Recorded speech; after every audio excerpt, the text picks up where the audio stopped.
Bonjour, j'ai pour commencer deux questions. La première, c'est qui parmi vous souhaite créer une start-up? Quelques candidats. Oui, il y a quelques mains qui se lèvent. Et qui parmi vous a un smartphone? Beaucoup plus de monde. Qui en a deux même, parfois. Qui parfois certains ont. Moi, je vais vous faire un aveu, je suis un drogué. Drogué à l'adrénaline. En 2007, je sors d'école de commerce, école d'ingénieur, et je pars à Londres. Je veux devenir trader, je veux gagner beaucoup d'argent. Je suis un requin. Malheureusement, 2007, quand j'arrive à Londres, Lehman Brothers fait faillite, les banques, tous les requins sont dans la rue, la plupart n'ont plus d'eau. Donc je rentre à Paris, je veux continuer à travailler sur les marchés financiers, mais finalement, toutes ces ambitions sont un peu cassées dans leur élan, et j'ai envie d'autre chose. Et à ce moment-là, je pars au Congo. Le Congo, très belle aventure, un pays incroyable, des façons de faire du business vraiment différentes. Mais là, je ne suis pas complètement satisfait, donc je rentre en France. Et on a l'habitude de dire que l'entrepreneuriat, c'est un peu comme sauter d'une falaise et essayer de construire son avion pendant qu'on tombe avant de toucher le sol. Et je me dis, mais ça, c'est un truc pour moi. Alors à ce moment-là, je lance unevoitureallouer.com, un site internet de location de voitures entre particuliers.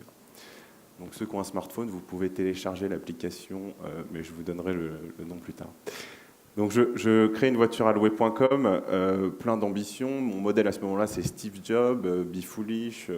Je me lance, je mets toutes mes économies dans mon site. Ça commence, les premiers clients arrivent, et puis ça progresse. Et à ce moment-là, j'ai une chance incroyable, c'est qu'en France, Pôle emploi vous aide, c'est-à-dire que vous touchez le chômage pendant les 2 premières années de la création de votre entreprise. Donc vous n'avez pas de sujet pour payer votre loyer, votre nourriture. Donc c'est une très bonne aide, et je peux investir au maximum dans ma société. Au bout de 2 ans, là, c'est un peu plus compliqué. On s'aperçoit que la société, on a bien investi, mais il y a des clients, ça tourne, mais c'est une start-up. Une start-up, par essence, au début, ne gagne pas d'argent. Elle attend d'avoir atteint une taille suffisamment grosse pour pouvoir exploser. L'explosion est encore loin, et à ce moment-là, je revois mon niveau de vie, je prends chaque séquence de mes dépenses mensuelles, je les coupe toutes l'une après l'autre, et puis là, je regarde mon budget, je recoupe encore, et c'est très compliqué. C'est très compliqué, mais bon, je continue. Et à ce moment-là, on ne sait pas, on trouve des ressources inespérées, ses parents. Et puis surtout, une levée de fonds, des investisseurs qui croient dans le projet, qui viennent investir. Donc là, le problème, c'est que quand ils investissent de l'argent, quelques centaines de milliers d'euros, la moitié est déjà dépensée pour continuer à grossir. Parce que, évidemment, quand je lance la start-up en 2011, on est à peu près 10 à avoir cette extraordinaire idée en même temps. Sur les 10, en 2013, il n'en reste plus que 4 ou 5, et puis en 2014, il n'en reste plus que 3. Et à ce moment-là, moi, je suis le 3e. Donc je me dis, tous les soirs, je rentre, j'ai un peu mal au ventre, parce que j'essaye de faire une nouvelle levée de fonds, mais c'est très compliqué. On est 3, vous êtes le 3e, les gens se disent, pourquoi vous et pas les 2 premiers?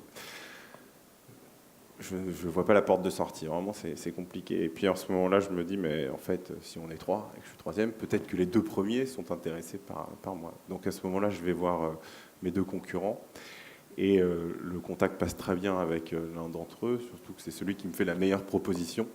Et puis en l'été 2014, j'ai rejoint Wicar, qui est aujourd'hui le leader de la location de voitures entre particuliers.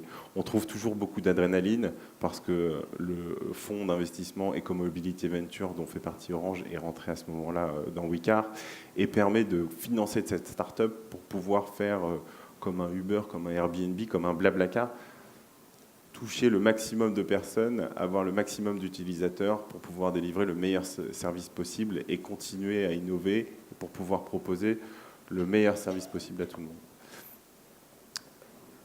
Je rejoins Wicar en 2014, et puis ça reste encore, il y a encore peu d'utilisateurs quand même sur cette plateforme. On a 500 000 membres, mais tout le monde ne nous connaît pas.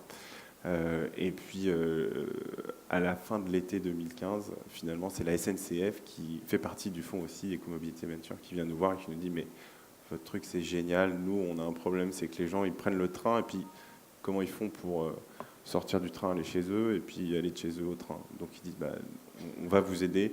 Et la SNCF revient avec à peu près 30 millions d'euros pour investir dans Wicar. Donc aujourd'hui, on est parti de 5 il y a 1 an. Aujourd'hui, on est une trentaine.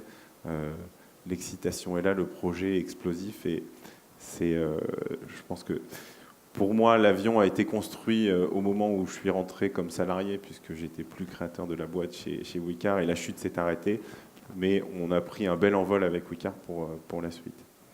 Donc, ce que je vous ai demandé au début, c'est qui avait un smartphone. Sortez votre smartphone, prenez-le dans la main, allez sur le store et téléchargez l'application wicar.fr. Vous pourrez demain louer votre voiture et gagner de l'argent avec en la louant à d'autres particuliers. Et si jamais vous n'avez pas de voiture, eh bien super, vous pourrez louer la voiture de votre voisin en géolocalisant très facilement sur la carte les véhicules mis en location par vos voisins, leurs amis et les amis de vos voisins. Je vous ai parlé d'entrepreneuriat, je vais vous parler aussi d'innovation.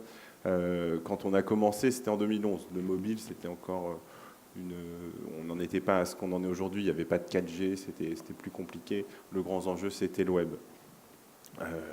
Il a fallu s'adapter. Aujourd'hui, on a 2 applications mobiles, une smartwatch. Vous continuez à rencontrer le propriétaire pour louer votre voiture. Et notre enjeu demain, c'est que quand vous vous baladez dans la rue, si vous avez besoin d'une voiture, en 2 clics, vous puissiez en ouvrir une à côté de vous, la prendre, revenir faire votre déplacement, et puis la déposer sans vous soucier de il faut que j'en achète une, que je l'entretienne. En fait, on est en train de permettre aux gens de quitter, de favoriser l'usage, de favoriser l'usage aux dépens de la propriété. Voilà, écoutez, merci pour votre attention. J'ai pas vu beaucoup de monde sortir son smartphone encore. Parce qu'ils sont timides, mais ils vont le sortir. Moi, j'avais une petite question. Comment vous vous situez par rapport à vos concurrents? Parce que vous n'êtes pas les seuls à proposer ce genre de service. Donc, est-ce que c'est pas compliqué? Vous parlez de Hertz et Avis? Non, mais... Non, je ne citerai pas les applications concurrentes qui peuvent faire la même chose que vous. Non, par rapport... Non, je ne parle pas des loueurs de voitures traditionnelles. Je dis ce qui fait, justement, puisqu'on doit innover tout le temps, quand il y a plusieurs acteurs, on parlait tout à l'heure de bazar chic, de vente privée, il y a de la place pour tout le monde, mais comment on se démarque quand il y a d'autres applications comme les vôtres qui existent?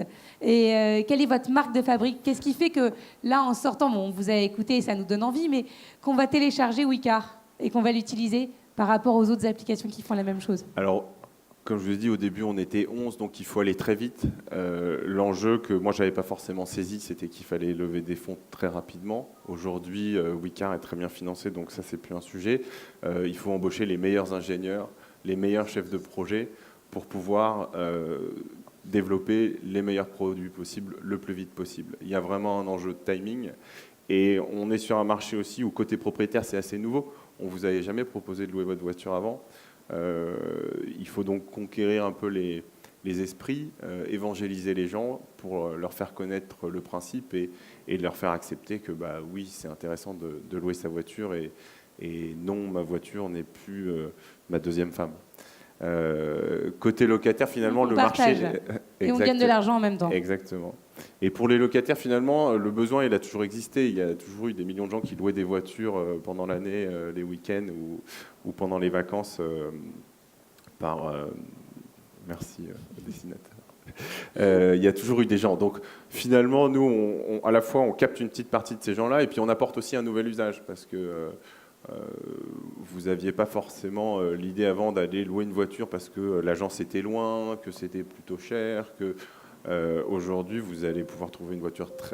Notre objectif étant d'apporter une voiture dans chaque rue. Et d'ailleurs, je pense que vous serez surpris de voir qu'il y en a probablement une pas loin de chez vous. Il y a combien de voitures, et c'est ma dernière question parce que c'est moi qui vais être hors du temps, il y a combien de voitures qui sont référencées aujourd'hui sur l'application? Aujourd'hui, on a un peu plus de 30 000 voitures. Ah oui, quand même. France.